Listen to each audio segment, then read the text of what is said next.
하고 말씀드리겠습니다. 하나님 감사합니다. 오늘 귀한 주의를 허락하시고 또 이곳저곳에서 성도들을 모아주시고 말씀 앞에 서게 하셨습니다. 약속하신 성령께서 저희 한 사람 한 사람 앞에 임하셔서 특별히 오늘 저희 각 사람에게 주시는 말씀이 저에게 은혜가 되며 또 아버지를 기억하고 영원히 하나님을 찬양하는 그런 시간, 그런 감사한 시간 되게 인도하여 주시옵소서. 예수 그리스도 이름으로 기도합니다. 아멘. 반갑습니다. 안녕하세요. 여러분들을 우리 주님의 이름으로 환영합니다. 야, 이게 지금 이 노아 형제 가족, 각자 싱글로 있다가 결혼해서 하나, 둘, 패밀리가 되고, 여기도 마찬가지죠. 그래서 또 뉴욕에 살고 있으니까 방학 때 이렇게 함께, 방문하고 와주셔서 너무 감사하고, 기획해 주셔서 너무 감사하고, 시간 한 10년 전쯤 되죠. 제가 이제 GCC 온 게 2011년이니까 12년째예요, 지금. 그래, 그동안에 이제 많은 분들이 왔다 갔다 했는데, 기억하고 와주셔서 얼마나 감사한지 모르겠습니다. 디모데 전서 강해가 지난주로 끝이 났습니다. 보통 저는 뭐 신구약의 성경 중 단권을 정해서 시리즈로 설교하는 강해식 설교를 합니다만, 디모데 전서가 끝나고 지금 딱 여름이 됐는데 무엇을 할까 좀 생각을 하고 있는데 잘 준비가 아직 되지는 않았습니다. 우리 복음으로 하나 되는 교회를 생각하는 마음으로 일단 주제 타이틀은 정해 놓았습니다. 제가 좀 쉐어 스크린을 좀 하도록 하겠습니다. 안 보인다고? 여기서 안 된다고? 쉐어 스크린 해주세요. 해도 되죠. 잠깐만요. 되는지 안 되는지 한번 볼게요. 네. 보면 되죠.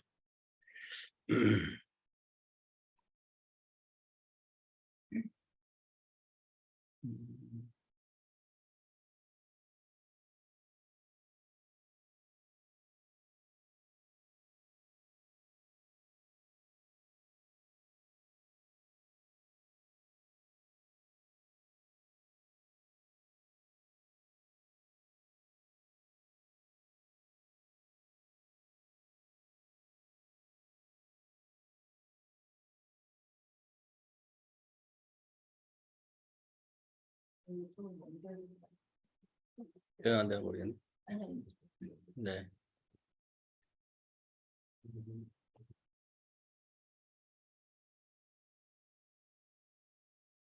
이렇게 되는구나. 오케이. 네. 잠시.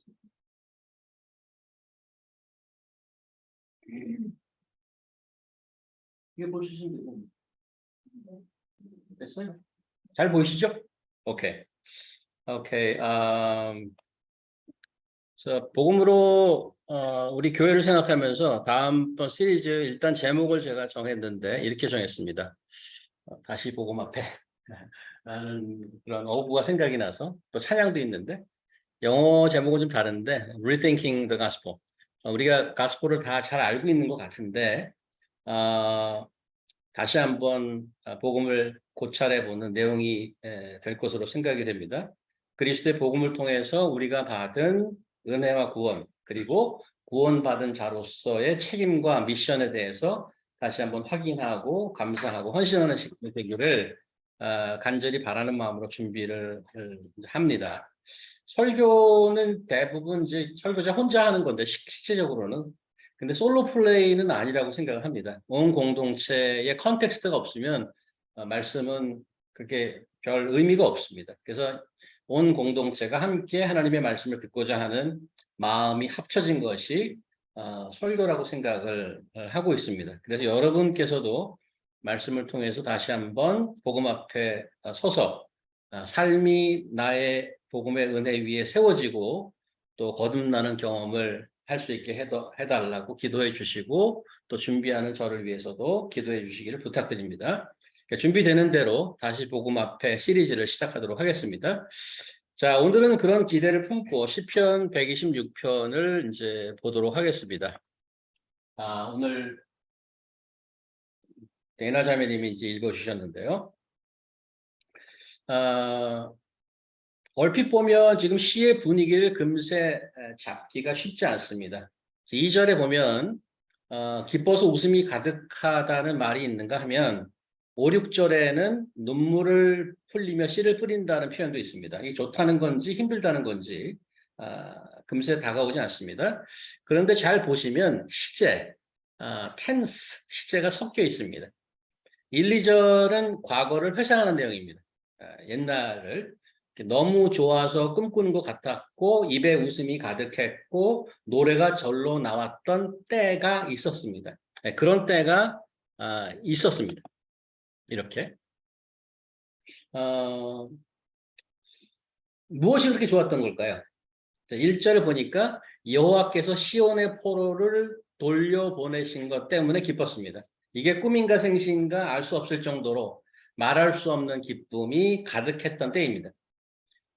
이스라엘의 역사를 보면 남의 나라의 노예가 되어서 살았던 때가 꽤 있습니다. 야곱의 12 자녀가 이집트로 가뭄 때문에 이집트로 이민을 갔죠. 그래서 살면서 이스라엘이라는 큰 민족으로 성장했습니다. 규모가 성장했는데 그 야곱의 패밀리를 모르는 이집트의 왕이 이제 나오기 시작해서 갑자기 노예가 됐어요. 근데 얼마 동안 노예가 됐냐면 400년간. 400년이란 긴 세월을 이집트의 노예를 고생했던 아주 충격적인 역사를 갖고 있던 민족이죠. 하나님의 기적의 손길로 모세를 보내고 이스라엘 백성을 인도하여 나오는 얘기가 엑소더스, 출애굽기에 기록되어 있습니다. 그 이후에 이스라엘의 왕조가 생기고 다윗이라는 아주 걸출한, 우리나라로 치면 세종대왕 같은 분이죠. 다윗이라는 걸출한 왕이 통일 왕국을 세워냅니다. 그리고 그 아들 솔로몬 때에 이스라엘의 국력이 최고점을 찍습니다. 안타깝게도 솔로몬 이후에 나라가 남북으로 갈리게 되죠. 우리나라처럼. 국력이 점점 악화되고 북왕국이 이스라엘이고 남왕국이 유다인데 북왕국이 먼저 망하게 됩니다. 당시 중동의 패권을 쥐고 있던 아시리아라는 제국이 쳐들어와서 이스라엘을 망하게 합니다. 그 이후에 이제 바벨로니아 제국이 등장해서 아시리아를 누르고 다시 중동의 강호로 떠오릅니다. 그때 이스라엘의 남왕국 유다마저 나라를 빼앗기고 그때 바빌로니아 노예로 사람들이 사방으로 흩어져 버리고 쫓겨갑니다. 그래서 이스라엘의 역사는 이렇게 끝나는 것인가? 그런 질문이 온 민족에게서부터 나오기 시작했죠. 하지만 여호와 하나님께서는 오래전 아브라함에게 했던 약속을 늘 기억하고 있었습니다. 여호와께서는 결코 이스라엘을 잊지 않으셨습니다. 그러니까 신패권, 또 다른 제국이 등장하게 되었는데 바빌로니아 이후에 어떤 제국인지 아십니까? 여러분 이제 역사를 좋아하시는 분이라면 아시리아, 바빌로니아, and what's next? 노아? Not German. 페르시아입니다. 페르시아. 페르시아 제국이 다시 등장해서 바빌로니아를 누르고 신강국으로 등장을 하죠. 새롭게 떠오른 페르시아의 제국의 고레스라는 왕이 황제로 등극하면서 아주 놀라운 말을 하는데 그 말을 한번 들어보도록 하겠습니다. 예지사의 눈 좋으십니까? 네, 읽어주세요. 네. 저쪽에. 자, 이게 그 페르시아의 왕, 고레스라는 왕이 나와서 이런 얘기를 했습니다. 바빌로니아 왕은 하나님의 성전 안에 있는 보물을 모두 동성 바빌론으로 가져갔다. 또 하나님의 성전을 불사르고 예루살렘 성벽을 헐고 궁궐들을 다 불사르고 부숴버렸다. 칼에 맞아 죽지 않고 살아남은 자들은 바빌로니아를 들고 가서 그에게 숨겼다. 여호와께서 예레미야를 시켜서 땅이 70년 동안 황폐하게 되어 그동안 누리지 못한 안식을 더 누리게 될 것이다 하신 말씀이 이루어졌다. 페르시아의 구레스 왕이 왕에 오른 첫 해에 여호와께서는 예레미야를 시켜서 하신 말씀을 이루시려고 구레스 왕의 마음을 움직여 온 나라에 명령을 내리고 다음과 같이 조서로 써서 돌렸다. 페르시아의 구레스 왕은 다음과 같이 선포한다. 하늘의 신 여호와께서 나에게 이 땅 위에 모든 나라를 주셔서 다스리게 하시고 유다 예루살렘에 그 성전을 건축하라 명하셨다. 너희 중에 그의 백성 된 자는 다 올라갈지이다. 올라갈지어다. 너희 하나님 여호와께서 함께 하시기를 원한다 하였더라. 이 지금 엄청난 그 놀라운 얘기를 하죠. 아시리아 무슨 뭐 바빌로니아, 페르시아 같은 제국은 우리가 공부했던 세계사에 다 등장하는 실제로 있었던 제국들인데 성경은 그런 세상 제국이 하나님 말씀의 권위 아래에 있다고 지금 선언합니다. 사람의 눈에 보이지 않는 여호와 하나님께서 보이는 세상 역사를 딱 주관하고 계신다는 증거이죠. 만약에 당시 언론이 있었다면 뭐 페르시아 데일리, 팔레스타인 헤럴드 같은 유력지 일면 기사 헤드라인이 이렇게 떴을 것입니다. 페르시아 고레스 황제 칙령 선포, 이스라엘 유대 백성 자국 귀환, 이런 식의 기사가 떴을 거란 말이죠. 여호와 하나님 굳게 믿는 시인은 역사를 주관하신 하나님을 잘 알고 있었습니다.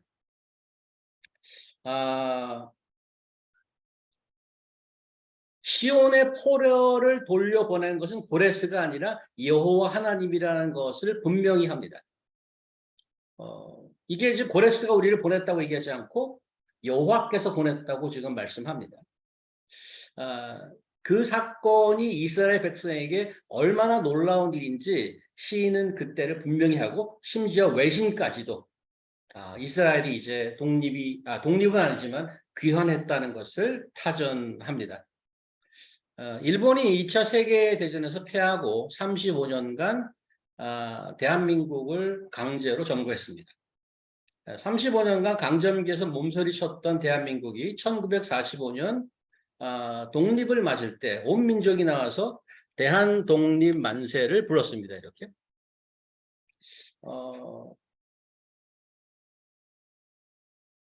이스라엘도 70년 동안 유배지를 갔다가 다시 고향으로 돌아올 때 이렇게 많은 사람들이 누가 그랬는지 모르지만 많은 사람 나팔을 불고 기쁘게 돌아왔단 말입니다.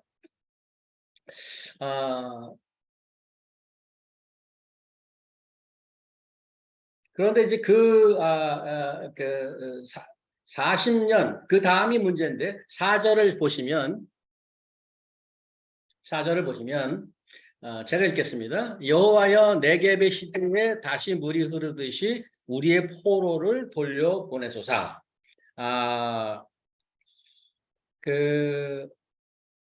이 기쁘고 엄청났던 사건이 있었는데 지금 4절을 보니까 현재 상황을 짐작할 만한 기도가 등장합니다. 이미 1절에 포로가 돌아왔다고 했는데 다시 포로를 돌려보내달라는 것은 무슨 말인가요? 5, 6절을 보세요. 눈물을 흘리며 씨를 뿌리는 자는 기쁨으로 거두리로다. 울며 씨를 뿌리러 나가는 자는 반드시 기쁨으로 그 곡식단을 가지고 돌아오리로다. 미래 추수에 대한 바람과 기대를 언급하고 있는데 그러기 위해서는 눈물을 흘리며 씨를 뿌려야 한다고 말씀합니다. 과거에 기뻤던 그 기쁨과 비교하면 좀 충격적인 반전이 아닐 수 없습니다. 어떤 상황인가요, 도대체? 그래서 오늘 시편 126편 시인이 하고 싶은 얘기는 무엇일까요? 혹시 여러분들이 인생을 살다가 이런 때가 있을지 모르겠습니다. 이건 아닌데. 그렇게 아마 입에서 머릿속에 생각나는 게 있을지 모르겠습니다. 별 문제 없이 잘 살아왔고 과거에 큰 성공도 경험했는데 현재 자신의 상황이나 형편을 보면 이건 아닌데 그런 생각 들 때가 있지 않습니까? 어서 오세요, 해승자매님. 역사적으로 보면 이스라엘이 바벨론에 멸망하고 계약 없이 유배지로 뿔뿔이 흩어졌습니다. 그리고 조금 전에 보았듯이 하나님의 놀라운 방법을 다시 그리운 고향 땅으로 귀환하게 되었습니다. 민족적으로도 개인적으로도 역사적인 사건이 아닐 수 없습니다. 그런데 고향에 돌아와서 보니 생각만큼 그렇게 녹록지가 않았던 거죠. 이미 다른 민족이 들어와 살고 있고 과거의 영광을 다시 되찾는 것이 결코 쉬워 보이지 않았습니다.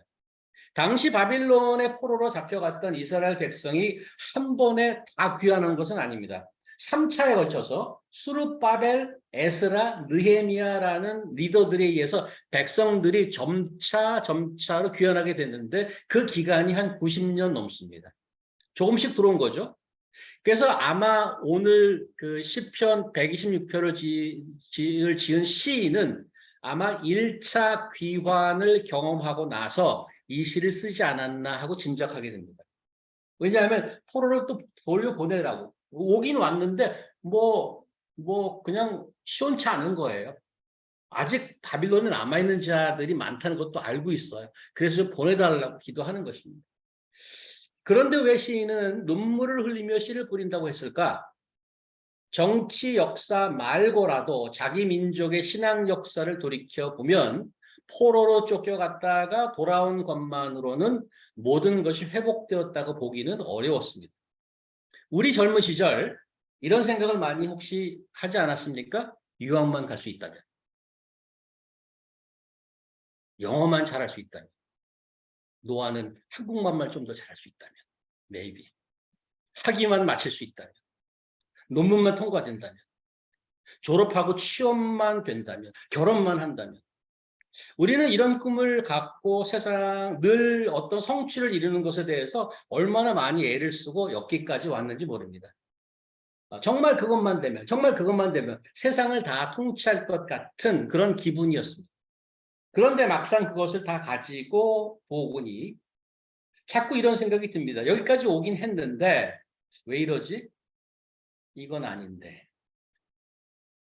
그래서 시인은 4절 다시 간절히 기도합니다. 여호와여, 네겝의 시내들에 다시 물이 흐르듯이 우리의 포로를 돌려보내 주십시오. 여기 네겝이라는 지명이 나오는데 네겝은 이스라엘 지도가 있죠. 위에 예루살렘이 있고 밑에 좀 남부 쪽에 네겝 데저트라고 나왔습니다. 거기가 사막입니다. 사막 지역은 이렇게 생겼습니다. 이게 황량하죠. 굉장히 황량한 지역인데 지금 시인이 기도하는 것은 그런 황량한 지역에 이렇게 물이 콸콸 흐르도록 만들어 달라는 거예요. 그렇게 포로들이 우리 민족들이 다 돌아오게 해달라는 거예요. 이 간구는 어떤 인구수를 늘리기 위한 추가 송환을 요청한다기보다는 바벨로니아의 포로에서 하나님 나라의 백성으로서의 회복을 갈구하는 것입니다. 그런데 그런 회복은 메마른 사막이 갑자기 넘치는 물로 가득 차는 것만큼 어렵습니다. 다시 말하면 인간의 노력이나 힘으로는 불가능한 일입니다. 그래서 시인이 간절히 기도하는 것입니다. 하나님께서 부어주시는 은혜만이 빈들의 메마른 풀 같은 시들은 내 영혼을 다시 소생시킬 수 있습니다. 주님 도와주시옵소서. 여러분 어떻습니까?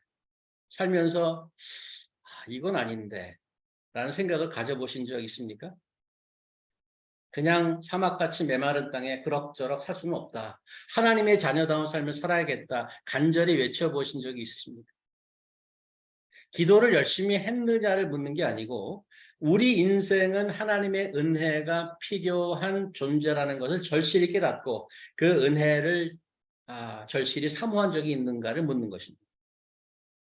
시인은 또 한 가지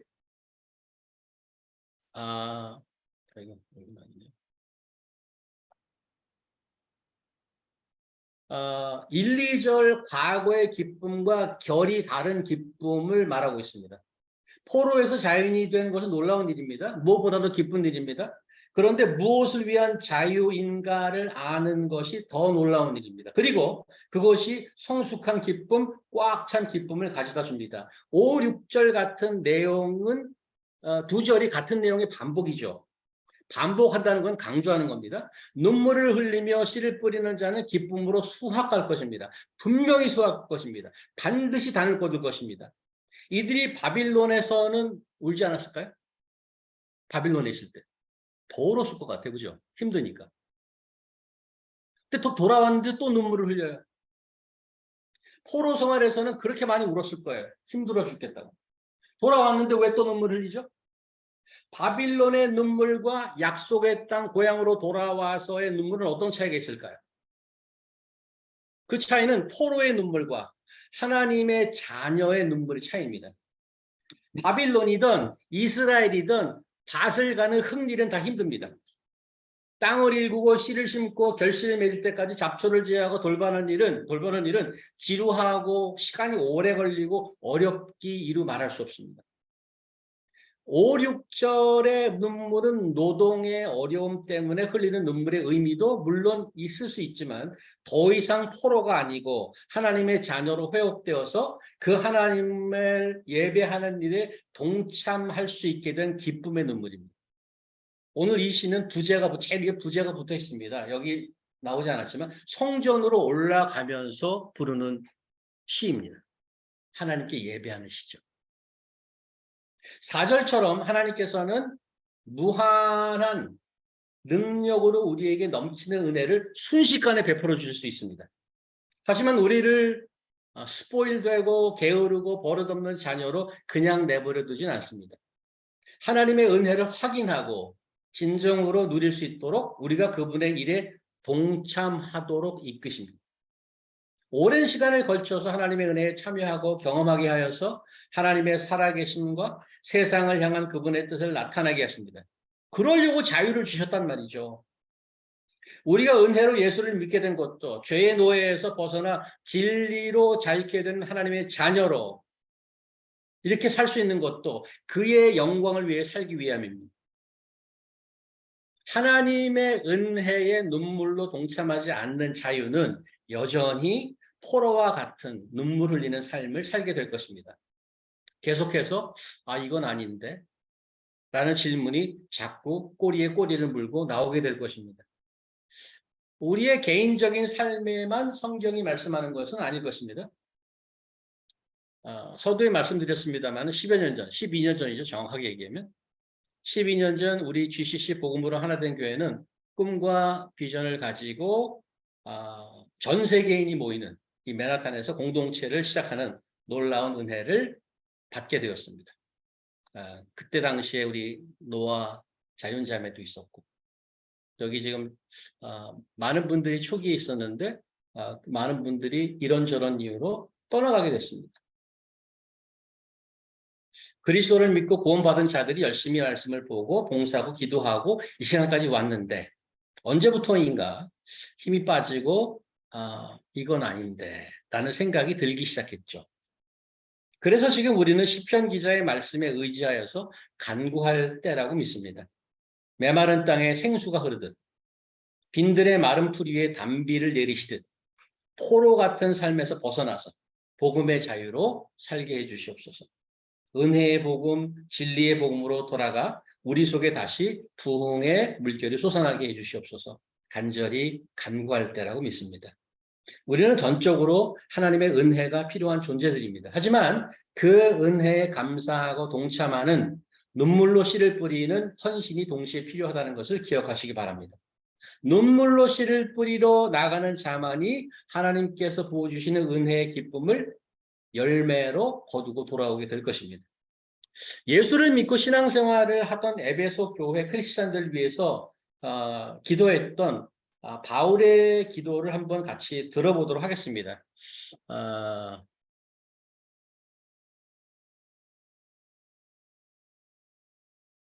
이게 에베소서는 지난 우리 디모데 전서에서 쫙 보지 않았습니까? 그 디모데가 목회하던 교회가 에베소 교회였습니다. 그 교회에 사도 바울이 직접 편지했던 것이 있는데 이때 이런 기도를 했는데 해선자매 한번 읽어주시겠어요? 여러분을 두고 끊임없이 감사를 드리고 있으며 내 기도 중에 여러분을 기억합니다. 우리 주 예수 그리스도의 하나님이신 영광의 아버지께서 지혜와 계시의 영을 여러분에게 주셔서 하나님을 알게 하시고 여러분의 마음의 눈을 밝혀주셔서 하나님의 부르심에 속한 소망이 무엇이며 성도들에게 베푸시는 하나님의 영광스러운 상속이 얼마나 풍성한지를 여러분이 알게 되기를 바랍니다. 또한 믿는 사람들인 우리에게 강한 힘으로 역사하시는 하나님의 능력이 얼마나 큰지를 여러분이 알기를 원합니다. 이미 보았지만 에베소 교회 성도들은 이미 예수를 믿는 크리스찬들입니다. 그런데 그들을 위한 기도 내용을 잘 보시기 바랍니다. 무엇을 위해 기도하고 있어요? 알게 해달라고. That is the main purpose for his prayer. 알게, please let them know. 아직 잘 모르고 있는 것이 많다는 거죠. 무엇을 알게 해달라고 합니까? 첫 번째로 하나님을 알게 해달라고 그래요. 하나님을 알게 해달라. 예수를 믿는다고 하지만 아직 하나님도 잘 모르는 것입니다. 우리가 하나님을 아는 것 같지만 너무 모른다는 거예요. 세상은 하나님의 존재를 자기가 바라는 우상의 모습으로 바꾸어서 주머니에 넣고 다닙니다. 그걸 꺼내서 보고 또 넣고.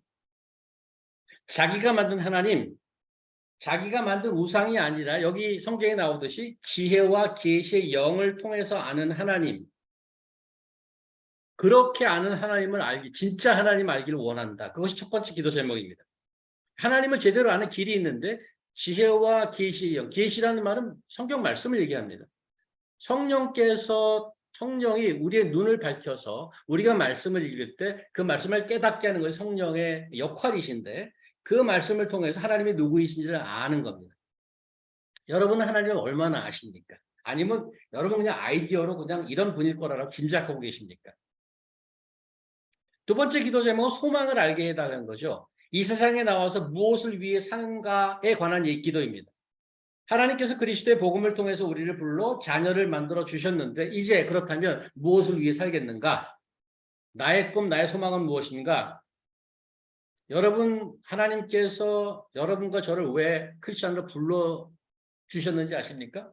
예수를 믿어야 건강하고 잘 살기 때문에? 많은 이유가 있지만 그 중에 하나는 오늘 말씀에 나와 있듯이 우리에게 영광의 상속, 인헤리턴스를 주기 위해서 불렀다고 합니다. 우리 언론에서 재벌들의 재산 싸움을 흔하게 봅니다. 전부 자기가 더 많이 가지려고. 하나님께서 준비해 주시는 영광스러운 하늘의 상속은 욕심으로 나만 가지려고 그렇게 할 필요가 없습니다. 모든 인류가 다 나누고도 남을 영원하고 풍성한 하나님의 인헤리턴스가 하늘에 쌓여 있습니다. 그걸 좀 알라는 거예요. 마지막 기도는 하나님의 능력이 얼마나 큰지를 아는 것입니다. 은혜를 베풀어 주시는 하나님께서 이제 팔짱 끼고 눈물로 씨를 뿌리는 우리가 얼마나 잘하나 보자 하고 구경하고 계시지 않습니다. 은혜에 감사하고 동참하려고 애쓰는 우리에게 하나님께서는 놀라운 능력으로 여기 보시면 하나님의 능력이 얼마나 큰지 우리에게 강한 힘으로 역사하신 그런 하나님이란 말이죠. 하나님이 누구인지를 알고 우리를 부르는 소망이 무엇인지 알고 우리를 위해서 하늘에 준비해 주신 인헤리턴스가 얼마나 큰지를 알고 우리가 살아가는 데 있어서 강하게 역사하시는 하나님의 힘이 무엇인지를 알기를 원한다. 잘 모르고 있다는 거예요. 잘 모르고 있다는 거예요. 크리스천은 되었는데 더 쉬운 말로 우리 안에 부흥이 필요하다. 사랑하는 GCC 성도 여러분, 사는 게 좀 어떻습니까? 20대에 만나서 지금 노아 자연자매는 40대 되셨죠? 네. 20년 금세 갑니다. 20년 금세 갑니다. 저는 I never imagine I'm over 환갑이 넘었다는 게 믿겨지죠. 옛날 한갑이 보면 꼬부랑이에요. 할아버지잖아요. 한갑이 넘었어요. 은비 시집가서 애 낳으면 할아버지예요. Can't believe that. 세월이 정말 빨라요. 혜선자매. 바로 이제 newlywed. 지난주에 결혼하고 오셨어요. 근데 난 언제 애를 낳지? 난 언제 애를 키우나? 금세입니다. 금세입니다. 순간순간이 정말 보석 같습니다. 어떻게 채워서 살아갈까? 어떻게 채워서. 우리가 살아가는 GCC 공동체는 어떻게 보십니까? 마침 이 여름에 또 두 가정이 방문해 주셔서 그 옛날 생각이 좀 나실 수도 있겠어요. 죄의 사슬을 끊고 하나님의 자녀로 자유와 생명을 얻었는데 혹시 아직 무엇인가에 매여 포로처럼 살고 있는 것은 아닌지 한번 점검하고 생각해 봐야 되지 않을까. 생수처럼 넘치는 은혜와 그 은혜에 감격하여 눈물로 씨를 뿌릴 때 진정한 기쁨과 감사가 우리에게 임할 것이라고 우리 시편 기자는 강하게 확신하고 있습니다. 그런 부흥이 우리에게도 허락되기를 간절히 바랍니다. 자, 은혜에 감사하고 다시 한번 하나님의 부름에 눈물로 씨 뿌리는 심정으로 우리 잠시 조용히 한번 기도하도록 하겠습니다. 한 1, 2분 기도하고 제가 마무리 기도를 하도록 하겠습니다. 오늘 들으신 말씀을 기억하면서 하나님 은혜를 베풀어 주시옵소서. 그 은혜에 합당한 또 저희의 책임을 다할 수 있도록 인도하여 주시옵소서. 잠시 기도하겠습니다. 하나님 감사합니다. 아버지께서 저희에게 베풀어 주신 은혜가 얼마나 큰지 모릅니다. 이것은 아닌데 이건 아닌데 했던 삶이 얼마나 많은지 모릅니다. 하나님께서 저희에게 베풀어 주신 은혜를 기억하면서 아버지 앞에 한 걸음 더 나아가길 원합니다. 아버지 하나님이 누구이신지를 알고 저희를 부르신 소망이 무엇인지 알고 또한 앞으로 저희가 살아갈 그 시간을 무엇으로 채워야 될지 하나님께서 능력으로 채워주셨는데 그 하나님의 부르심과 능력을 감사하고 열심히 살아갈 수 있도록 하나님이 도와주시옵소서.